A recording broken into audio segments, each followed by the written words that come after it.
చదవట్లేదు నేను ఎందుకంటే ఉదాంట్లోకి వెళ్తాను. ఇక్కడ ఏం చెప్తున్నారంటే ఆయనకి ఏం కనిపించిందంటే అమ్మవారికి అయ్యవారికి కళ్యాణం అవుతుంది. కళ్యాణం అవుతుంటే శివుడు కొంచెం మొరటువాడు, తెలుసు కదా మనందరికీ. ఆయన మొరటుగా ఉండి ఏం చేస్తున్నాడంట, ఆ వివాహ వ్యవస్థలో పుస్తె ముడి వేసేటప్పుడు పసుపు దారం ఉంటుంది. ఏదో ఎవరి సాంప్రదాయం ప్రకారం అది పోగులు వేసి దానికి మంగళసూత్రం గుచ్చి కడుతూ ఉంటారు. ఆయన కొంచెం మొరటుగా ముడి వేసేసరికి పాప నాజూకు, ఎంత నాజూకు అంటే తామర తోడు లాంటి మెడ ఉన్నటువంటి ఆ తల్లికి ఇవన్నీ ఉసుకుపోయినట్లు అయిపోతున్నాయి. పైకి కిందకి లాగేసి ఇష్టానుసారం ముళ్ళేస్తుంటే 3 మిళ్ళు వేయడానికి ఇంత హడావిడి. అయితే ఇక్కడ శంకర్ ఏమంటున్నారంటే ఆయన ముడి వేస్తూ ఉండడం వల్ల నీ యొక్క మెడ భాగంలోనూ 3 గీతలు ఏర్పడ్డాయమ్మా. పాప నువ్వేమి అయ్యో నాకు ఇలాగా గీతలు పడిపోయామేమి అని నొచ్చుకోలేదు. దాంట్లోంచి సామవేదాన్ని, షడ్జమం మధ్యమం గాంధార రాగాలని సంగీత రూపంలో మాకు అందరికీ అందించావమ్మా అని చెప్తున్నారు. అయితే ఇప్పుడు ఇవాళ రేపు ఏమిటంటే అసలు ముడేం వేస్తున్నాడో తెలియదు, వేసే ఆయనకి వేయించుకునేవాడికి ఆవిడ ఏం చేస్తుందో తెలియదు.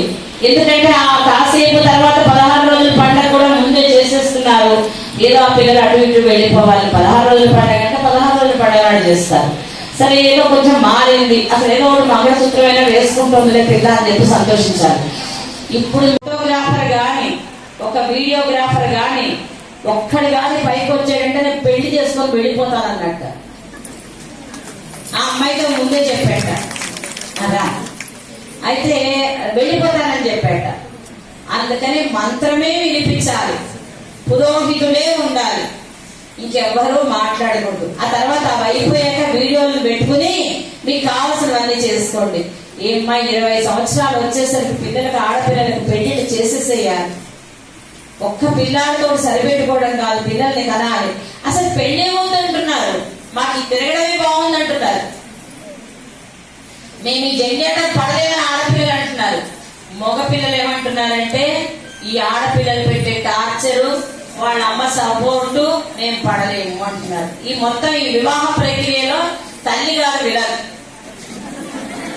నేను అంటున్నానని కాదు కానీ మీకు ఎవరి మనస్సుకు వాడు చెప్పండి. ఎవరన్నా కాదంటే వాడు చెయ్యొద్దండి. ఎవరన్నా నేనేమనుకోను వాడితో మాట్లాడతా కాదా, వాడు తప్పట్లు కొడుతున్నారు వాళ్ళందరూ. అమ్మ నాకు ఆడపిల్ల ఉంది, నాకు మగపిల్లాడు ఉన్నాడు. మీ పిల్లలు ఇలా ఉన్నారా, అనుభవంతో చెప్తున్నారంటే మా పిల్లలు అలా లేదు, మామూలుగానే ఉన్నారు. కానీ నేను ఎందుకు చెప్తున్నానంటే ఎంత మందో ఫోన్లు చేస్తూ ఉంటారు ఈ విషయమే. వాళ్ళ అమ్మ పడనివ్వట్లేదండి, ఆ పిల్ల మంచిదే కానీ అని. ఎందుకమ్మా అత్తారింటికి పంపించారు కదా, సంబంధం బాగుందనే కదా చేసుకున్నారు, ఇచ్చారు పిల్లని. మళ్ళీ ఎందుకు మీరు ఏం తిన్నావు అది నచ్చకపోతే ఆర్డర్ పెట్టుకోలేదో ఫుడ్ బయట మారే ఎందుకు? మీకు వాళ్ళ అత్తారింట్లో ఏం పెడతారో తింటుంది ఆ పిల్ల, మీకెందుకు చెప్పండి? ఆ పిల్ల ఏమంత బుద్ధిమంతురాలు కాదు, వాడు ఏది పెట్టారు తినడానికి. ఇక్కడ మీ ఇంట్లోనే తాడు తీసి తింది, ఏది కావలసేది. అక్కడ ఎందుకు ఊరుకుంటుంది? అసలు ఊరుకోదు, తను మాట్లాడదు. పిచ్చోడు ఉంటాడు కదా ఒకటి, చదివి చదివి చదివి ఉద్యోగం సంపాదించుకుని వాడికి ఎక్కేస్తుంది. ఇవన్నీ నిజమా కాదా ఎవరికి వాడి మనసులో చెప్పండి నాకు. ఎందుకు వ్యవస్థ ఇలా ఉండిపోతోంది చెప్పండి? ఊరికే వాళ్ళకి పెరుగుతున్న కొద్దీ నువ్వు ఇలా ఉండు గాని, హాయిగా ఉండు గాని, నువ్వు సుఖంగా ఉండు గాని, వాళ్ళని పట్టించుకోకు, నీ గొడవ నువ్వు చూసుకో, నువ్వు నీ మొగుడు ప్రధానం, ఇలా చెప్పడం. మనకి చిన్నప్పుడు అలా చెప్పలేదు. అత్తారింట్లో సర్దుకుని ఉండాలి అని చెప్పారు, అత్తారింట్లో ఎలా చెప్తే అలా వినాలి అని చెప్పారు, సర్దుకుని బతకాలి అని చెప్పారు. అంతేగాని దిర్రవీగా ఉండమని చెప్పరా. మన జాతకాలు ఉండడం మనం ఉండలేమా? ఈ రోజు కూడా ఎందుకుంటున్నాం? గృహస్థాశ్రమానికి ఒక ధర్మం ఉంది, ఆ ధర్మాన్ని మనం నిలబెడుతున్నాం. ఆడపిల్ల అంటే 2 ఇంటి పేర్లని కాపాడుకోగల తల్లి, సాక్షాత్తు శక్తి స్వరూపిణి. అటువంటి ఆ పిల్ల అత్తవారి ఇంటికి వెళ్ళాక పుట్టింటి వాళ్ళు లేవు, అత్తవారు ఒక మాట అన్నారనుకోండి మళ్ళీ వెళ్ళనంటుంది. ఎవరు ఉదాహరణ? పార్వతీదేవి. నా మొగుడిని పిలవకుండానే ఇంత పెద్ద ఫంక్షన్ చేస్తావా, నువ్వు ఇచ్చిన ఈ శరీరమే నాకు అక్కర్లేదు పొమ్మని అక్కడే శుభ్రంగా అభివృద్ధి అయిపోయింది.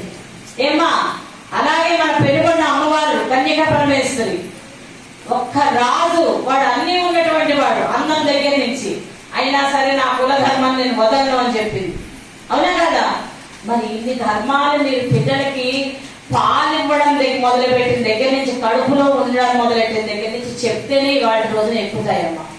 ఈ పిల్లలు బంగారు తల్లులు కనుక వాళ్ళ అమ్మల మాట విని వచ్చారు. ఎంత అందంగా ఉన్నారో చూడండి. ఇదే ఈ పిల్ల కాసేపు నాకు జుట్టు విరబోసుకుంటే ఎలా కనిపిస్తుంది? సూర్పడకలాగా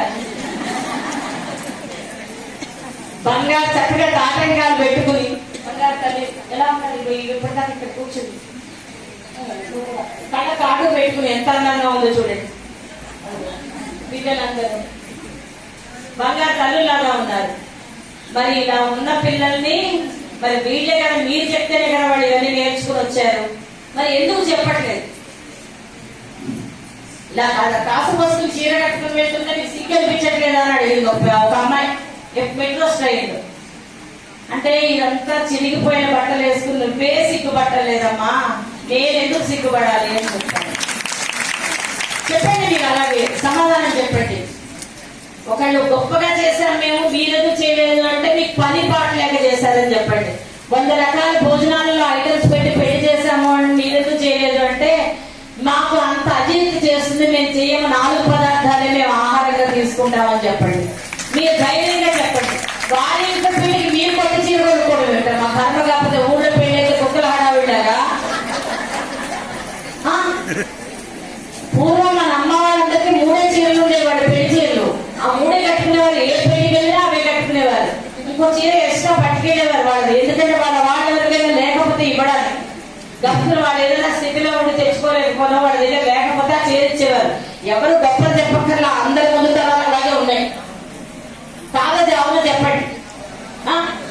మరి ఇప్పుడు వాళ్ళెవరింట్లో పెళ్లి అయితే మీరు కొత్త చీర కట్టుకోవడం ఏంటి? దాన్ని అందరూ పొగట్టం ఏంటి? మీరు కట్టుకుని అవతలకి వెళ్ళకూడదు, మిమ్మల్ని తిట్టడం ఏంటి? వాళ్ళు తిడుతున్నారు మిమ్మల్ని, మీకు తెలియట్లా. మీరు 10 మందిలో కూర్చుంటే 10 మంది ఫస్ట్ మీ నగ బాగుందంటున్నారు, మీ చీర బాగుందంటున్నారు, మీరు ఏదో అలంకారం బాగుందంటున్నారు. ఆ తర్వాత దీనికి పని పాడలేదు, ఇంట్లో అత్తనే మామని చూడడం మొగుడిని చంపేసి కొనిపించుకుంటుంది అని మీరు ఇంట్లో వాళ్ళ చేత కాకుండా వాళ్ళ చేత కూడా మీకు పిలుస్తున్నారు. అందుకని 3 చీరలు ఉన్నాయి, ఇవే కట్టుకుంటానని చెప్పండి. అలాగే ఉండండి అందరూ, తెలిసిందమ్మా. అందుకని ఇక్కడ ఈశ్వరుడు ఏం చేస్తున్నాడయ్యా అంటే ఆ యొక్క ముడి వేసేటప్పుడు అమ్మవారి యొక్క కంఠం అంతా కూడా చాలా 3 గీతలుగా వచ్చేసింది. దాంట్లో సామవేదం వచ్చింది అని చెప్పేసి శంకర్లు చెప్తున్నారమ్మా. చదువుతూ మీరు ఎప్పుడైతే పారాయణ అయిపోయిందో అప్పుడు 10 నిమిషాల దాకా మాట్లాడకుండా ఉంటేనే చదివింది లోపల ఉంటుంది, లేదా బయటకి. తర్వాత ఒక 5 శివానంద శ్లోకాలు చేసి మనం